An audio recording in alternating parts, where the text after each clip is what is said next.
저는 이 시간 이름 없이 빛도 없이 라는 제목으로 하나님 말씀을 전가하려고 합니다. 느헤미야는 페르시아에서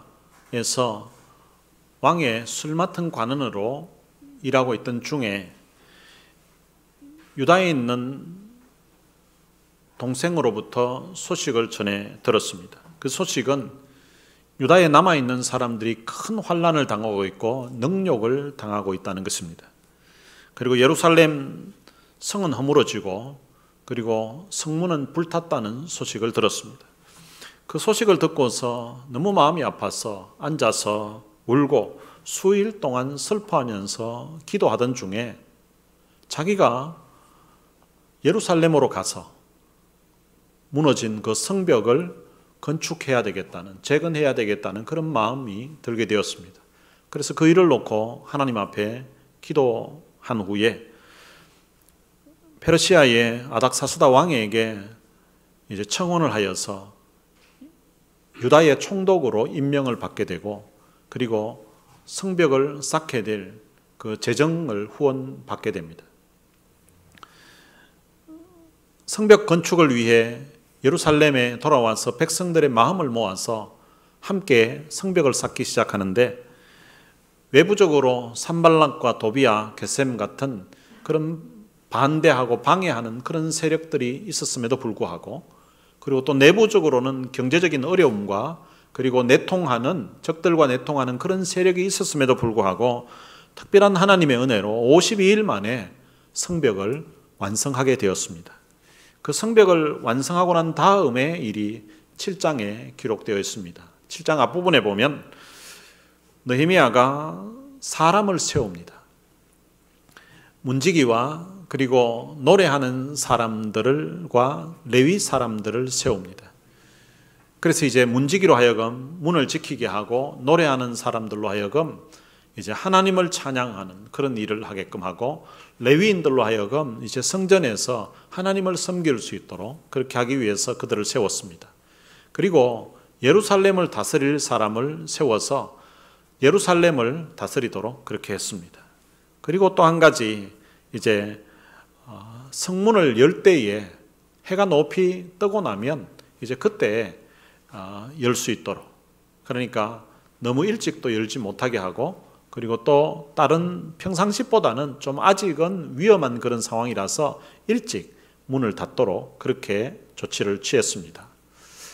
그리고 난 다음에 하나님이 느헤미야의 마음을 감동시키셨다고 말합니다. 하나님이 느헤미야의 마음을 감동하셔서 귀족들과 그리고 민장들과 백성들을 모아서 그 계보대로 이제 기록하게끔 했습니다. 그래서 이 느헤미야가 기록을 하는데 그 기록한 내용이 무엇인가 하면 이제 바벨론 왕 느부갓네살에게 처음에 잡혀갔다가 그리고 고레스 왕에 의해서 처음 이제 예루살렘으로 1차 귀환했던 그 사람들을 이제 기록을 하는 거예요. 각 계보대로 그 집안대로 이제 그 사람들을 쭉 기록한 것이 7장의 내용입니다. 느헤미야는 3차 포로 귀환 때에 온 사람입니다. 그때 와서 그리고 그곳에 살고 있었던 사람들하고 같이 힘을 합쳐서 성벽 건축을 했습니다. 그런데 지금 느헤미야는 성벽을 건축하고 난 다음에 1차 포로 귀환 때에 온 그 사람들을 지금 적고 있습니다. 왜 하나님께서 느헤미야의 마음에 감동을 주셔가지고 지금 일이 아니고 앞으로 미래 일도 아니고 이미 지나갔던 그 과거에 있었던 그 일을 그 사람들을 이 느헤미야 7장에 기록하게 하셨을까? 그 이유는 1차 포로 귀환했을 때에 그 사람들의 이곳에 와서 했던 수고와 그리고 헌신을 후대 사람들이 마음에 새기기 위해서 이 일을 기록하게끔 한 것 같습니다. 1차 귀환 때에 와서 했던 사람들은 스룹바벨을 중심으로 와서 이제 예루살렘 성전을 짓는 일이 1차 귀환 때에 왔던 목적이라고 한다면 2차 귀환 때에는 에스라를 중심으로 해서 이제 이 예루살렘으로 사람들이 와서 에스라를 통하여서 율법을 배우게 되고, 그리고 또한 그 말씀을 통하여서 부흥운동을 일으키는, 그것이 목적이었다면, 이 세 번째 느헤미야는 3차 기환을 해서 한 목적은 성벽을 쌓는 일이 주된 목적이었습니다. 3차 기환했던 이 느헤미야와 함께 왔던 사람들, 그리고 그때에 이미 예루살렘과 유다에 살고 있었던 사람들이 이 성벽을 지난 52일 동안 쌓는 일로 인하여서 많은 어려움을 겪었고, 그리고 성벽을 쌓으면서 많은 참 힘든 그런 과정을 겪었습니다. 여러분, 지금 3차 기환했던 사람이 이런 힘든 과정으로 성벽을 쌓았다면 1차 기환 때에 왔던 사람들은 얼마나 많은 수고를 했을까요? 그래도 3차 기환 때 왔던 사람들은 이미 와서 예루살렘의 유다에 터를 잡고 살고 있었던 사람들이 있었습니다. 그런데 1차 기환 때 왔던 사람들은 예루살렘이 전쟁의 그 패망으로 인해서 온 성이 불타고, 그리고 성벽은 무너지고, 그리고 사람들이 살지 않는 그런 완전히 폐허가 된 땅이었습니다. 그런 곳에 와서 집을 짓고, 그리고 성전을 짓는 일을 한 사람들이에요. 그러니까 지금 성벽 쌓는 일의 한 수고도 크다고 할 수 있지만 1차 기환 때에 와서 수고하고 헌신했던 그 조상들의 수고에 비하면 지금 자기들이 성벽 쌓는 이 일은 사실은 아무것도 아니라고 할 수 있습니다. 이 성벽 쌓는 이 일을, 이제 이 일에 헌신했던 사람들을 그 1차 귀환 때에 왔던 사람들 그 다음으로 이제 특별히 이 성벽을 쌓기 위해서 자기 재물을 들여서 헌신한 사람들이 있습니다. 그런 사람들의 이름을 또 적어 놓습니다. 그런데 지금까지 1차 기한과 그리고 3차 기한해서 그리고 또 현재 살고 있는 사람들이 수고해서 성벽을 쌓았던 이 일을 기록하는 7장에서 계속해서 반복해서 나오는 이름이 있습니다. 그 사람이 누군가 하면 느디님 사람들입니다. 느디님. 46절에 느디님 사람들은 하면서 이 사람이 처음 등장하고요. 그리고 60절에도 보면 모든 느디님 사람과 해서 이 느디님 사람이 나오고요. 그리고 같이 교독했던 73절에도 보면 이와 같이 제사장들과 레위 사람들과 문지기들과 노래하는 자들과 백성 몇 명과 느디님 사람들과 이렇게 해서 이 느디님 사람들이 3번씩이나 나오고 있습니다. 이 느디님이란 뜻이 무엇인가 하면 주다는 뜻이에요.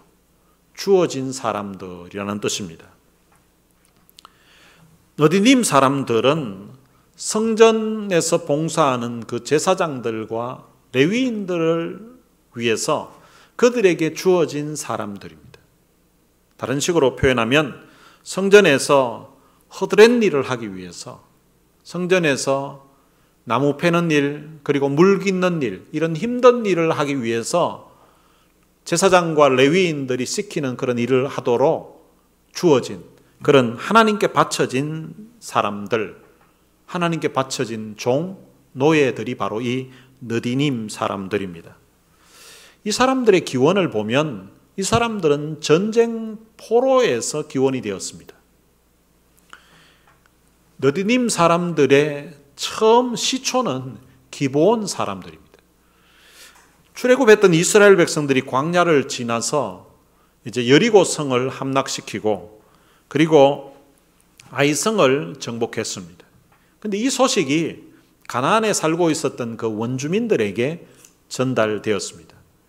그때 가나안에 살고 있었던 나름대로 힘이 있었던 6 부족 국가들은 연합해가지고 이스라엘과 대항해서 싸우려고 했습니다. 그런데 기브온 사람들은 자기들이 싸워서 이길 수 없다는 것을 이미 이제 소문 듣고 파악한 거예요.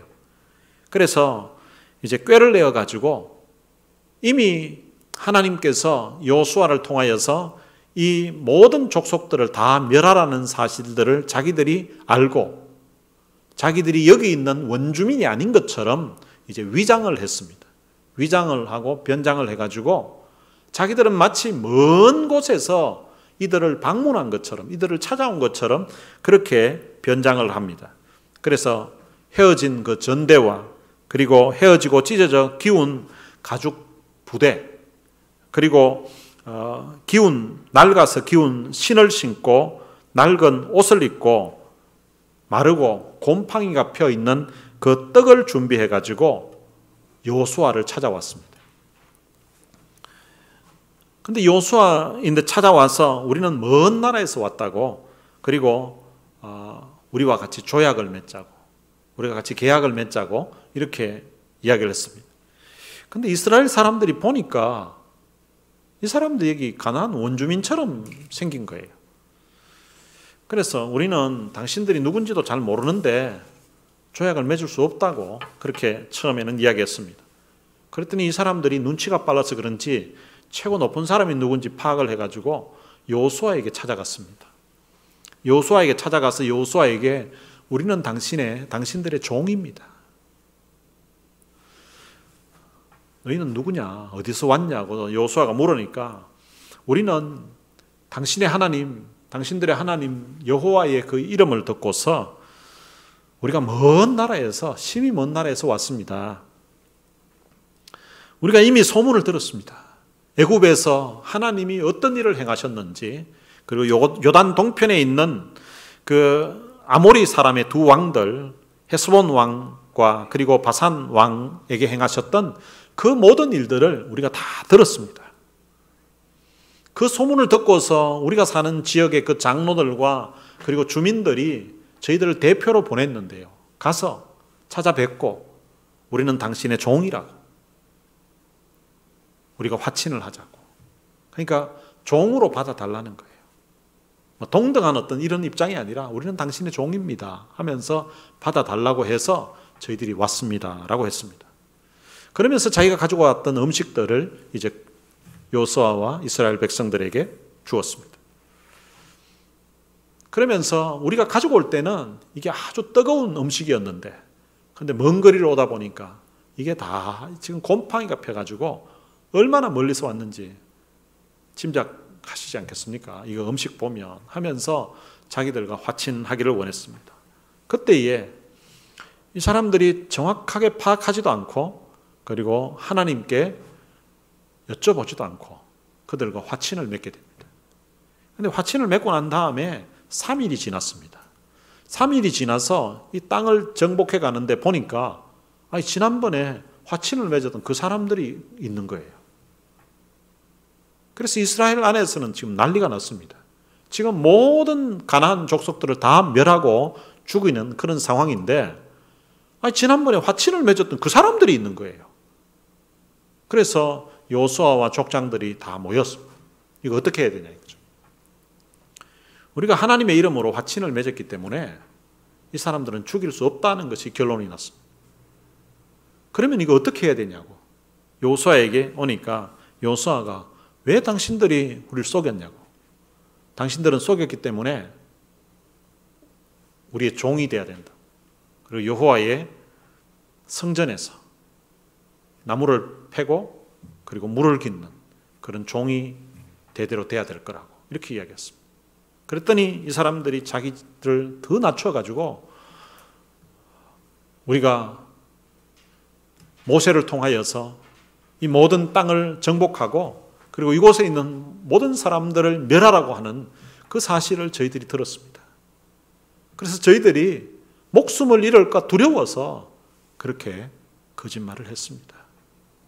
이제 다 들통난 상황에서 당신의 뜻대로 하십시오.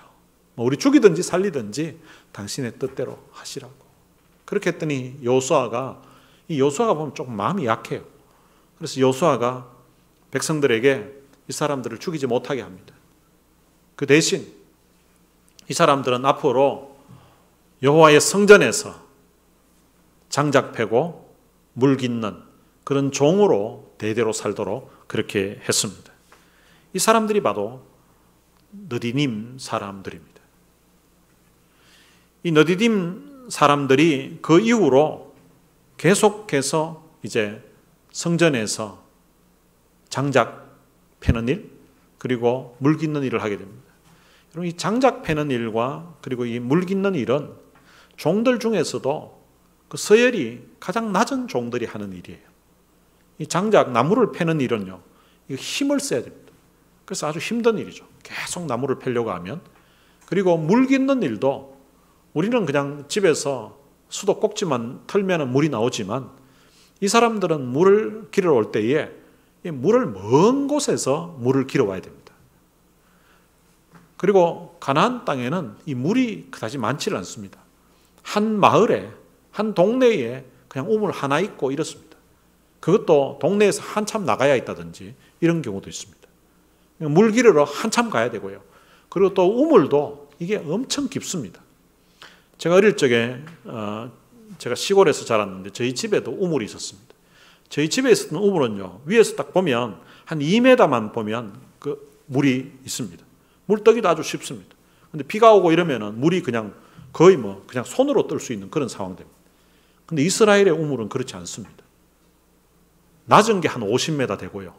보통 한 80m에서 100m 정도 깊이가 되고 아주 깊은 우물은 150m 정도가 된다고 합니다. 근데 그런 깊은 곳에 이제 뚜레박을 내려서 이제 얼마나 한참 내려야 되겠습니까? 그리고 그걸 이제 당겨 올려야 됩니다. 그리고 물을 담아서 그리고 그것을 이제 이고 오든지 메고 오든지 해야 되는 거예요. 그래서 이게 아주 힘든 노동이기 때문에 종들 중에서도 가장 서열 낮은 종들이 하는 일입니다. 그런데 이 느디님 사람들이 성전에서 장작 패고 그리고 물 깃는 일, 레위인들이 시키는 청소하고 하는 이런 허드렛 일을 도맡아서 하는 사람들이 된 것입니다. 시편 84편은 고라의 자손이 쓴 시입니다. 이 고라의 자손이 성전을 너무 사모해서 성전에 대해서 이렇게 고백합니다. 만군의 여호와여, 주의 장막이 어찌 그리 사랑스러운지요. 성전이 너무 사랑스럽고 성전에 와서 제사 드리고 예배 드리는 것이 너무 큰 기쁨이었던 것 같아요.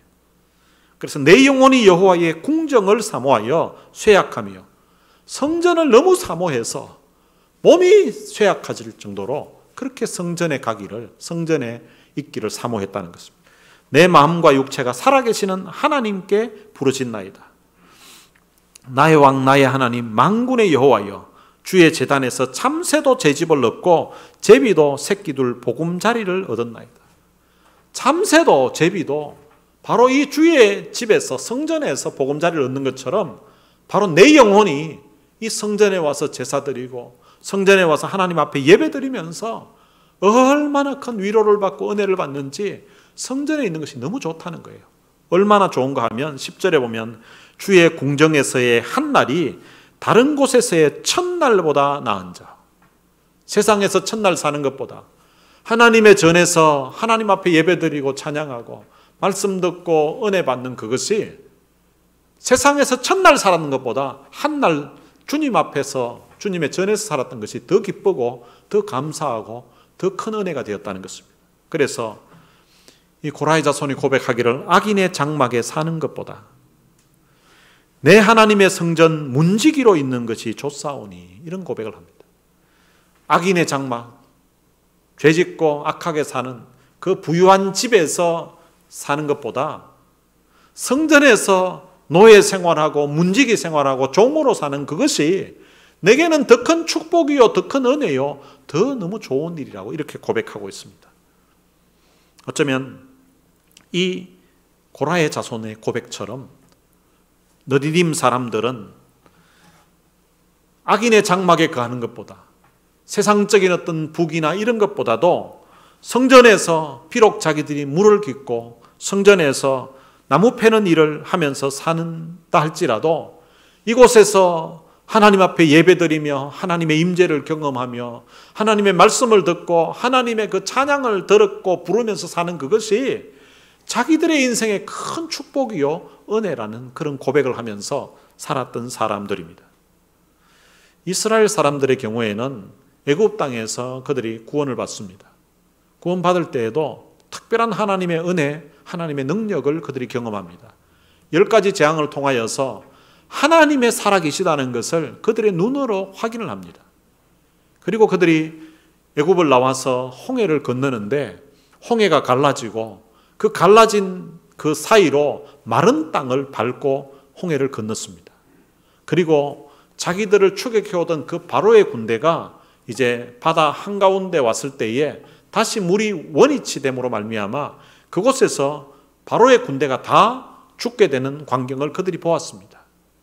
자기들이 구원받은 그 사실이 너무 감사해서 하나님의 큰 능력을 그들이 눈으로 보고서 너무 기뻐서 하나님을 찬양하고 그리고 춤을 추면서 감격해하는 그런 상황이 벌어졌습니다. 그런데 그 구원받았던 그 감격으로 인하여서 그렇게 노래하고 춤을 췄었는데 그 감격이 며칠 갔는가 하면 3일 갔습니다. 3일 가고 나니까 목마르다고 그런 가운데 마라의 쓴 물을 맛보게 됩니다. 그러면서 그 마라의 쓴 물 때문에 하나님의 종 모세를 향하여서 원망했다고 성경은 말하고 있습니다. 구원해 주신 은혜가 너무 큰데도 그런데 쓴 물 때문에 3일 만에 그 구원의 감격도 기쁨도 다 잃어버리고 오히려 하나님의 종을 향하여서 원망하는, 다른 식으로 표현하면 하나님을 향하여서 원망하는 그런 상황이 벌어졌습니다. 그런데 이 느디님 사람들은 자기들을 살려주신 이 하나님의 은혜를 그들이 일평생 잊지 않고 간직합니다. 그리고 일평생 그냥 잊지 않고 자기만 간직하다가 끝나는 것이 아니라 자기가 받은 그 하나님의 은혜를 자기 자식들에게 그대로 전달합니다. 그리고 그 자식들도 그 하나님의 은혜를 기억하고 비록 성전에서 허드렛 일을 하는 그런 종으로 살지만 기쁨으로 그 일을 감당하게 됩니다. 성전에서 나무를 패고 물 깃는 일은 사실은 네가 아무리 많이 해도 별 표도 나지 않아요. 그리고 이 일을 했다고 해서 누가 뭐 잘했다고 칭찬해주고 상 주는 그런 일도 없었을 것입니다. 그럼에도 불구하고 이 너디님 사람들은 자기들을 살려주신 그 하나님의 은혜를 기억하고 대를 이어서 이 일을 충성스럽게 감당을 합니다. 유다가 하나님 앞에 범죄하고 우상 숭배하고 악하게 살다가 이 나라가 바벨론에 의해서 망하게 됩니다. 망한 가운데 살아남았던 사람들이 이제 바벨론의 포로로 잡혀갈 때 이 성전에서 종살이하고 있던, 노예살이하고 있던 이 너디딤 사람들도 바벨론으로 유다 백성들과 함께 같이 포로로 잡혀갔습니다. 포로로 잡혀갔던 그곳에서도 이들은 대대로 하나님을 섬기면서 하나님께서 그들에게 베풀어 주신 은혜를 기억하고 간직하고 있습니다. 70년의 포로 생활이 이제 찼을 때에 그때 페르시아의 왕 고레스가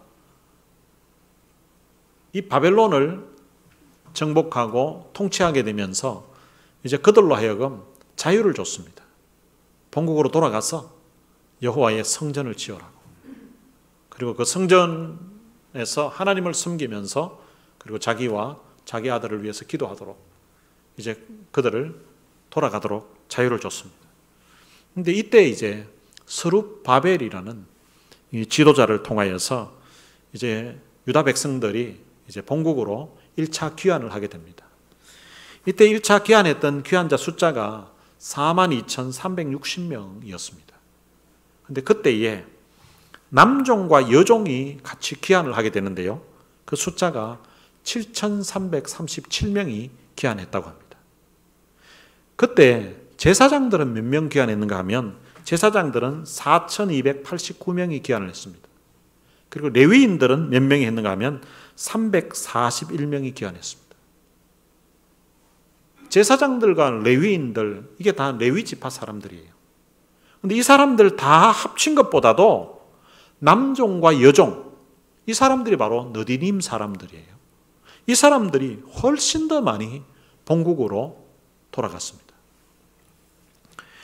너디딤 사람들이 이렇게 많이 1차 기한 때에 본국으로 돌아갔다는 것은 너무나 놀라운 일입니다. 왜냐하면 너디딤 사람들이 페르시아에 살고 있으면 유대인들이나 자기 너디딤 사람들이나 차이가 없습니다. 어차피 전쟁으로 인하여서 나라 망하고 포로로 잡혀와서 지금 살고 있는 사람이에요. 그런데 이들이 본국으로 돌아가게 되면 신분이 달라집니다. 너디딤 사람들은 성전에서 종으로 또 살아야 됩니다. 그런데 이 사람들이 페르시아에 와서 처음 바벨론에 와서 지금 70년이 지났기 때문에 처음 왔던 자기 조상들은 거의 돌아가셨을 거예요. 그러니까 지금 1차 귀환하는 사람들은 나이 좀 드신 분들은 2세대들이고요. 그리고 젊은 사람들은 3세대들이에요.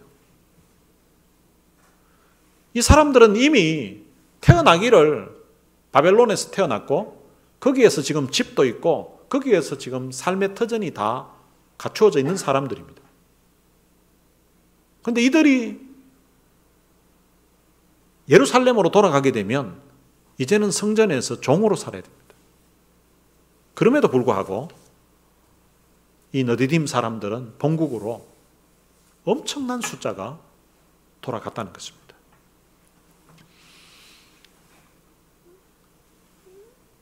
지금 이들이 살고 있는 곳은 그래도 비록 포로 생활을 하고 있지만 자기 집이 있고 자기 삶의 터전이 있잖아요. 그런데 예루살렘에 가면 아무것도 없습니다. 70년 전에 나라가 망하고 성은 불타고 집은 불타고 폐허가 되어 있는 곳입니다. 그곳에 간다고 해서 그들에게 뭐 집이 있는 것도 아니고 그들을 기다리는 특별한 뭐 어떤 부귀가 있는 것도 아닙니다. 그럼에도 불구하고 이들은 예루살렘으로 돌아왔다는 사실이에요. 그리고 페르시아에서 예루살렘까지 거리가 1400km가 넘습니다. 이것을 이 먼 거리를 오는데 시간이 얼마 걸렸는가 하면 4개월이 걸렸습니다.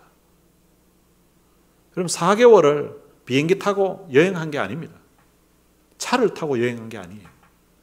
짐을 울러매고 끌고 그리고 어린 자식을 등에 업고 안고 그렇게 해서 이 먼 거리를 4개월 동안 온 것입니다.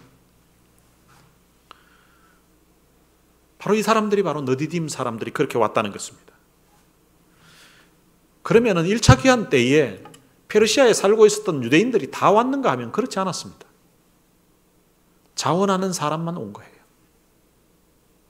이미 내가 이 바벨론에서 그리고 지금 이제 페르시아로 이름이 바뀐 상황 가운데서 페르시아에 내가 정착해서 사는 것이 편하다고 싶은 사람은 본국으로 가지 않았습니다. 유대인들도 많이 남아 있었어요. 그럼에도 불구하고 이 너디딤 사람들은 페르시아의 그 안정된 삶을 포기하고 고난이 계림에도 불구하고 망설이지 않고 자원해서 예루살렘으로 가게 되면 성전에서 노예 생활해야 되는데 그럼에도 불구하고 예루살렘으로 갔다는 사실입니다. 그런데 이 너디딤 사람들은요, 1차 기한 때에도 이만큼 왔지만 2차 기한 때에도 사람들이 220명이나 오게 됩니다. 2차 기한은 1차 기한을 하고 난 다음에 약 한 80년 후에 2차 기한이 이루어집니다. 2차 기한 때는 누가 주도했는가 하면 에스라 제사장 겸 학사인 이 에스라가 주도해서 이제 페르시아에서 출발을 합니다. 그런데 출발을 하기 위해서 사람들을 모았는데 강가에 많은 사람들이 모인 거예요. 그런데 출발하기 전에 이 에스라가 모여있는 사람들을 이제 살펴봅니다. 어떤 사람들이 왔는지 어떤 사람들이 안 왔는지 쭉 살펴보고서 3일 동안을 살펴봤습니다.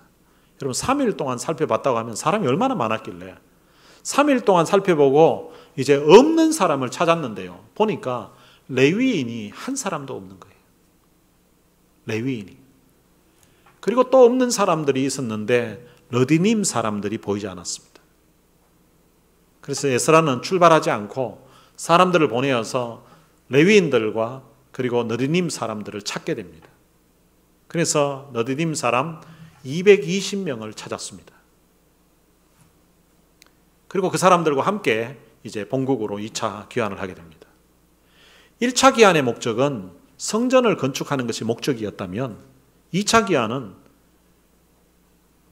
이 학사 겸 제사장이었던 이 에스라가 유다 땅에 가서 한 일이 말씀을 통하여서 백성들을 깨우치고 우리식으로 하면 말씀을 통한 부흥회를 하는 거예요. 영적인 부흥을 일으키는 그것이 이 에스라의 주된 목적이었습니다. 그런데 그 부흥을 일으키는 데에 꼭 필요한 사람, 그 사람이 누군가 하면 바로 이 느디님 사람들이었다는 것입니다. 부흥회를 하는데 사람들 한꺼번에 모아놔놓고 이 에스라가 부흥 강사처럼 그냥 설교만 하고 이렇게 해서 부흥이 일어난다고 생각했다면 에스라는 아마 모였던 그 사람 데리고 그냥 출발했을 거예요. 하루라도 빨리 가기 위해서. 근데 우리 교회에서 집회를 할 때도 예배를 위해서도 보면 같이 함께 기도하는 사람들이 함께 기도하고 그러면은 똑같은 예배를 할지라도 똑같은 집회를 할지라도 훨씬 더 은혜롭다는 것을 알 수가 있습니다. 에스라가 생각하기에 자기가 이제 본국으로 돌아가서 그곳에서 영적인 부흥 운동을 일으켜야 되는데 개혁 운동을 해야 되는데 그때에 꼭 필요한 사람이 바로 이 느디딤 사람들이라고 생각한 거예요. 왜냐하면 자기가 그 바벨론에서 페르시아에서 있는 동안에 이 사람들의 삶의 모습을 본 거예요. 비록 페르시아에 있지만 그래도 참 하나님 앞에 믿음으로 경건하게 살아가는, 기도하며 살아가는, 하나님 앞에 예배하며 살아가는 이들의 삶의 모습을 본 거예요. 이들이 함께 가준다면 더 효과적으로 부흥운동을 일으킬 수 있겠다고 생각했기 때문에 출발하지 않고 이들을 찾아서 220명이나 찾아가지고 함께 갔다는 사실입니다. 그리고 이제 이 느헤미야가 왔을 때에는 그때로부터 또 한 16년 정도가 지난 그런 상황에 이제 오게 됩니다. 3차 기한 때에 느헤미야만 오지 않고 또 같이 온 사람도 있겠고 이미 1차 때에 왔던 사람 그리고 2차 때에 왔던 사람 그리고 그들의 자손들이 지금 이제 자리를 잡고 있습니다. 그들과 함께 성벽 쌓는 일을 했습니다. 그런데 그 성벽 쌓는 일을 할 때에 이 느디딤 사람들이 자기들도 자기들이 살고 있는 한 지역을 성벽을 쌓겠다고 했습니다. 그럼 이 사람들은 아침 일찍부터 늦게까지 성전에서 아주 힘든 일을 하는 그런 고된 삶을 사는 사람들입니다. 그럼에도 불구하고 자기들도 성벽을 쌓겠다고 한 거예요.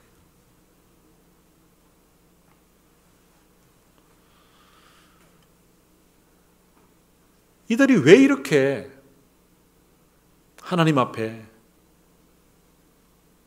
본국으로 돌아갈 때도 1차 기한 때도 가고 2차 기한 때도 오고 그리고 3차 때에도 자기들이 온 힘을 다해서 원래 하는 성전에 사는 그 일만 해도 힘들 건데 성벽 쌓는 일까지 이렇게 했는가? 그 이유는 단 한 가지입니다. 자기들을 살려주신 그 하나님의 은혜가 너무 감사해서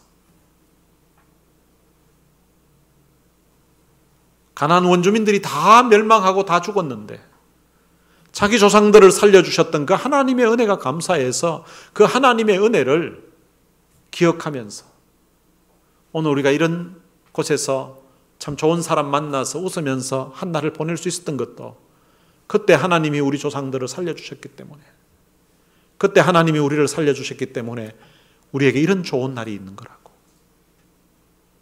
하나님 앞에 늘 감사하면서 그렇게 살았다는 것입니다. 그런데 이 사람들이 처음 이제 살아났을 때에 여호수아를 통하여서 이제 살게 되었을 그때가 연대를 보면 BC 1406년 정도 됩니다. 예수님 오게 1406년 정도. 그런데 3차 기환 때에 이때의 연도는 학자들마다 약간 차이가 있습니다만은 대략 보면 BC 444년이에요. 그러면은 이 여호수아 때 그때와 그리고 3차 기한 때에 이때까지 이 간격이 보면 얼마나 되는가 하면 962년 정도가 됩니다. 약 1000년이 되는 거예요.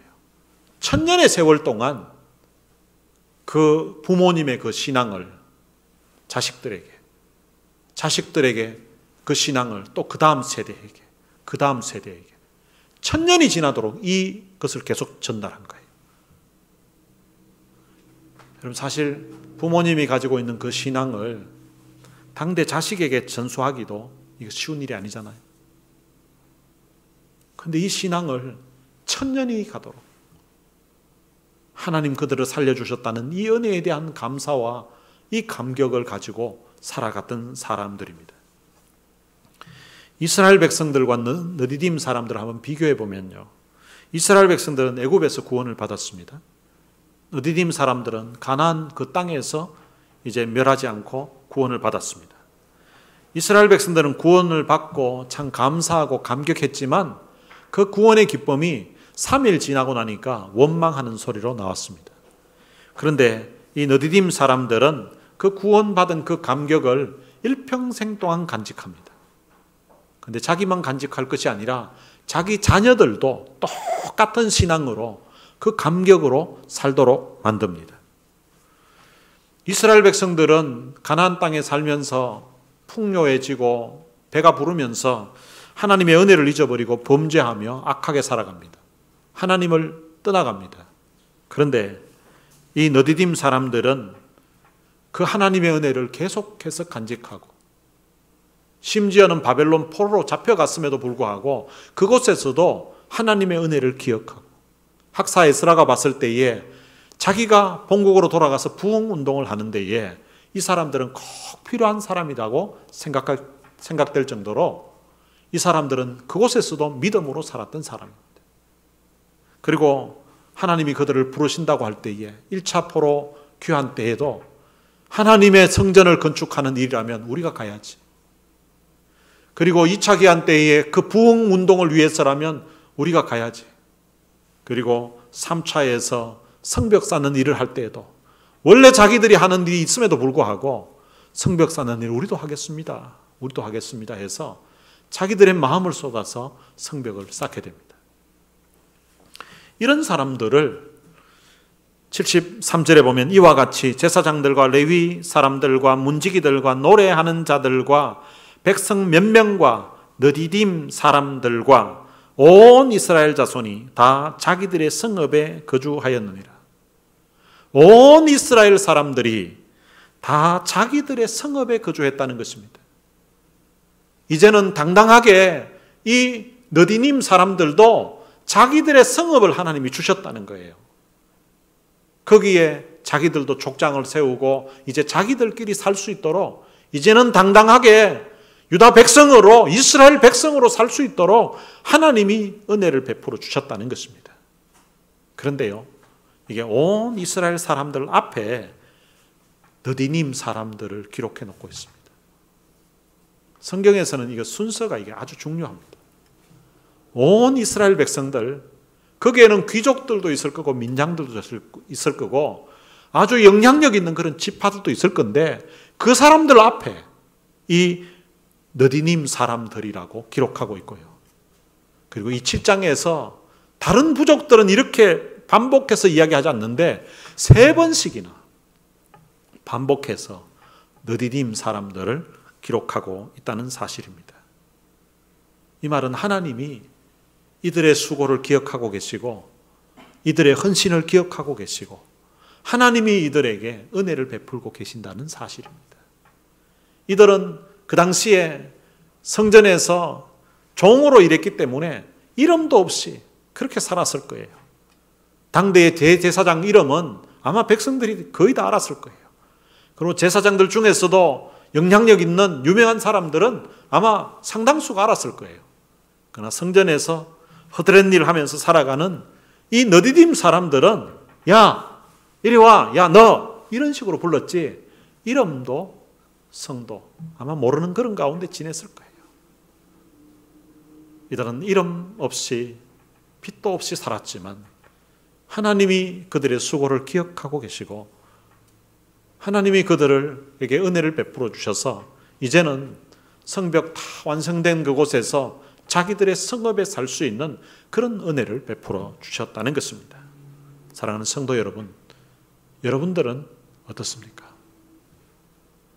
이스라엘 백성들은 출애굽의 그 놀라운 은혜, 가나안 땅을 주신 그런 축복의 은혜를 경험하면서도 그들은 받았던 은혜를 앞에 전 세대는 3일 만에 그 감격 잊어버리고 원망하고 불평했습니다.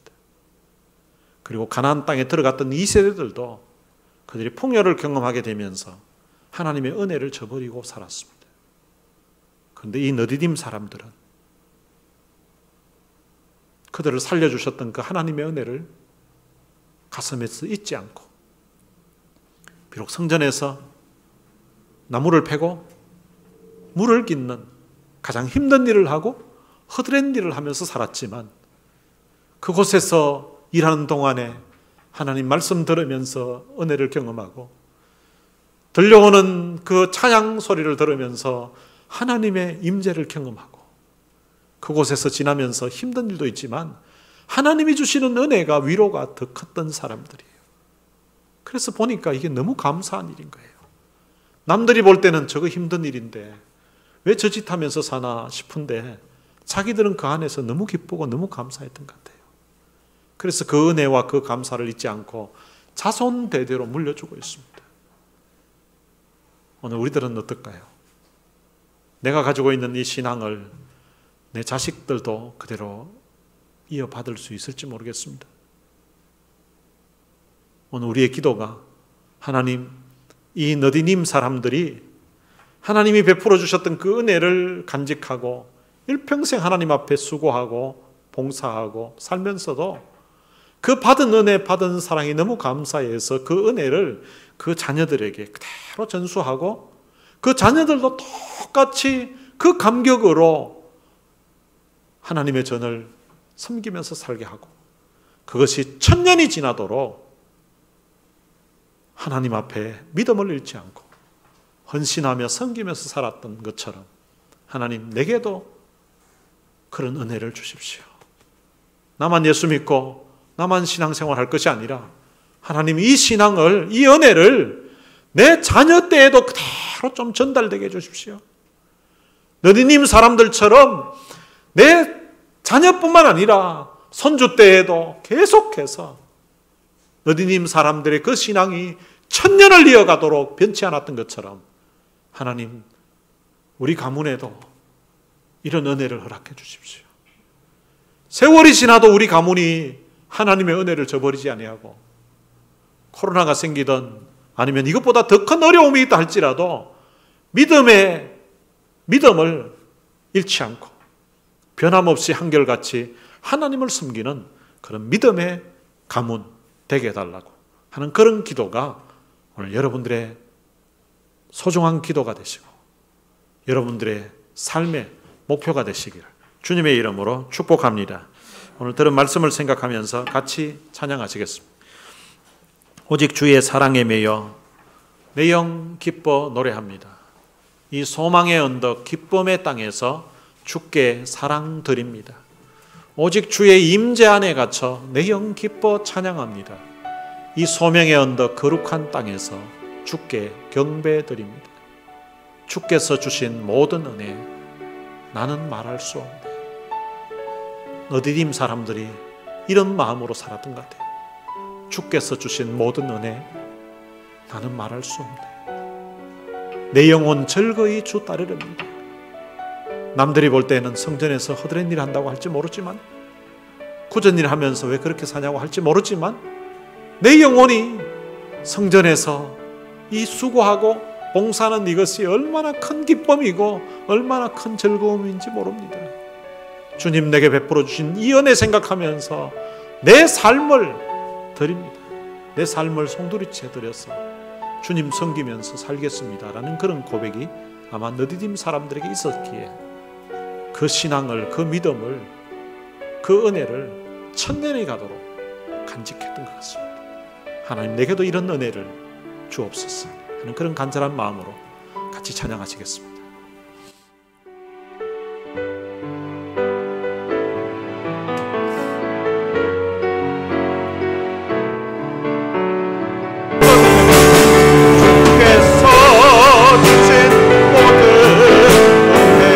말씀 생각하면서 우리 같이 한번 기도했으면 좋겠습니다.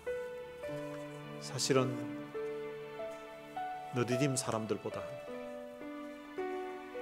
우리는 더 좋은 환경에서 더 큰 은혜 받고 살고 있는데도 이런 감격이, 이런 감사를 느끼지 못하고 살 때가 많습니다. 이 느디딤 사람들은 자기들을 살려주신 그 하나님의 은혜가 너무 감사해서 평생을 성전에서, 성막에서 장작을 패고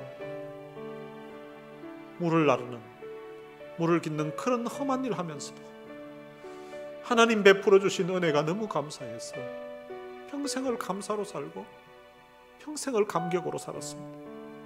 얼마나 감사했으면, 그 삶이 얼마나 행복하게 보였으면 그 자녀들도, 그 자손들도 그 아버지 본받아서, 그 어머니 본받아서, 아니 도망가서 살아도 될 것 같은데 그렇게 살지 않고 대를 이어서 살아가는, 바벨론의 포로로 살면서도 그 하나님 베풀어 주신 은혜를 기억하고 있다가 본국으로 돌아가서 성전 건축할 기회가 생기니까 바벨론에, 페르시아에 살면 종인지 뭐 아무 차이도 없는데, 그런데 그 먼 길 가서 성전에서 종살이 해야 되는데도 그 많은 사람들이 다시금 자원해서 갔습니다. 얼마나 감사했으면, 얼마나 감격스러웠으면 이렇게 했을까. 하나님, 이 느디딤 사람들에게 있었던 이 신앙, 이 은혜에 대한 감사, 이 감격을 하나님 오늘 내 가슴에도 주옵소서, 내 마음에도 주옵소서. 천년이 지나도 변치 않은 이 신앙으로 살았던 이 느디딤 가문에게 주셨던 이런 믿음의 축복을, 믿음의 은혜를 하나님 우리 가문에도, 하나님 우리 집안에도 허락해 주옵소서. 내 자녀들도 이 신앙 가지게 해 주옵소서. 우리 같이 통성으로 기도하시겠습니다. 살아계신 아버지 하나님, 은혜를 감사합니다. 내가 받은 은혜는 느디딤 사람들이 받은 은혜와 비할 수 없는 것 같습니다. 이 하나님의 은혜를 기억하지 못하고 살고, 하나님의 은혜를 저버리고 살때도 나는 꼴진 내 모습을 이 시간 주님 앞에 드렸습니다. 평생을 후전을 하고 후만 일하면서 하나님 베풀어 주신 은혜가 너무 감사했습니다. 살려주신 하나님의 은혜가 너무 감사했습니다. 평생을 성전에서 종으로 기쁨으로 감격으로 살아가는 느디딤 사람들의 모습을, 하나님 내가 주님 앞에 신앙생활하는 이 모습이 너무나 부럽고 너무나 부럽겠던 것을 주님 앞에 고백합니다. 살아계신 아버지 하나님, 오늘 이 시간 함께 예배드리고 함께 기도하는 사랑하는 성도들을 함께 축복해 주시기를 원합니다. 하나님 느디딤 사람들에게 주셨던 이 귀한 믿음의 축복을 하나님 이 자리에 함께 예배드리는, 그리고 또한 유튜브를 통하여서 이 말씀들과 함께 기도하는 우리 모두에게 하나님이 허락해 주시기를 원합니다. 일평생 동안 나 같은 죄인 살리신 이 하나님의 은혜에 대한 감사와 감격을 가슴 깊이 간직하며 살게 해주시고, 하나님 내가 받은 이 십자가의 사랑, 내가 받은 이 하나님의 귀한 은혜를 나만 간직할 것이 아니라 하나님 우리 자녀들에게도 전수될 수 있도록 하나님 은혜를 베풀어 주시기를 원합니다. 그러기 위해서 하나님 우리 자녀들을 축복해 주시기를 원합니다. 느디딤 사람들이 그 신앙을 우산으로 물려줬던 것처럼 다시 재산 없고 가진 집도 없지만 하나님께 받은 이 귀한 사랑, 귀한 은혜를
살아계신 아버지 하나님, 은혜를 감사합니다. 목숨을 구원해 주신, 살려주신 그 하나님의 은혜가 감사해서 일평생을 성전에서 구전 일을 하면서도 하나님의 은혜에 대한 그 감격과 감사를 잃지 않고 살았던 너디님 사람들처럼 오늘 우리들도 세상 죄악 가운데서 우리를 건져내시고 허물과 죄로 죽었던 우리를 살려주신 그 하나님의 은혜에 대한 감격이 오늘 우리의 가슴에서 일평생 식지 않도록 우리 하나님 도와주시기를 원합니다. 너디님 사람들이 하나님께 받았던 그 은혜를, 그 믿음을 또한 그 자녀들에게 그대로 전수하여서 포로로 잡혀갔음에도 불구하고 1000년의 세월이 지나는 동안 하나님께서 베풀어 주신 그 은혜를 그 후손들도 그 가슴에 간직하고 믿음으로 충성하고 헌신했던 것처럼 하나님 앞에 예배드리는 사랑하는 모든 성도들의 심령에도 저들 가문에도 하나님이 이런 은혜를 베풀어 주시기를 원합니다. 부모의 신앙이 그 자녀의 신앙이 되게 해주시고 그 자녀의 신앙이 또한 대를 이어서 가서 하나님을 믿고 순종하는 자들에게 하나님이 천대까지 이르는 그런 복을 주신다고 하셨는데 하나님 이 믿음의 사람들이 천대까지 이르러 복을 받는 귀한 믿음의 가문 되게 하여 주옵소서. 너디딤 사람들이 비록 가진 것은 없어서 자녀들에게 재산도 땅도 물려주진 못했지만 그러나 하나님께 받은 그 은혜 또한 그 믿음을 유산으로 1000년이 가도록 물려주고 있었던 것처럼 하나님 오늘 이 자리에 함께 예배드리는 모두도 또한 유튜브를 통하여서 하나님 앞에 함께 예배드리는 모두에게도 이런 자녀들에게 믿음을 귀한 유산으로 남겨줄 수 있고 넘겨줄 수 있는 그런 좋은 믿음의 부모 될 수 있도록 축복해 주옵소서. 우리 주 예수 그리스도의 은혜와 하나님의 무한하신 사랑과 성령님의 위로교통 충만하심이 너디딤 사람들처럼 하나님께 받은 그 은혜를 일평생 간직하고 그리고 또한 그 은혜와 하나님을 향한 그 믿음을 자녀 세대에도 전달되기를 소망하는 주의 귀한 자녀들 머리머리 위에 이제로부터 영원토록 함께 있을지어다. 아멘.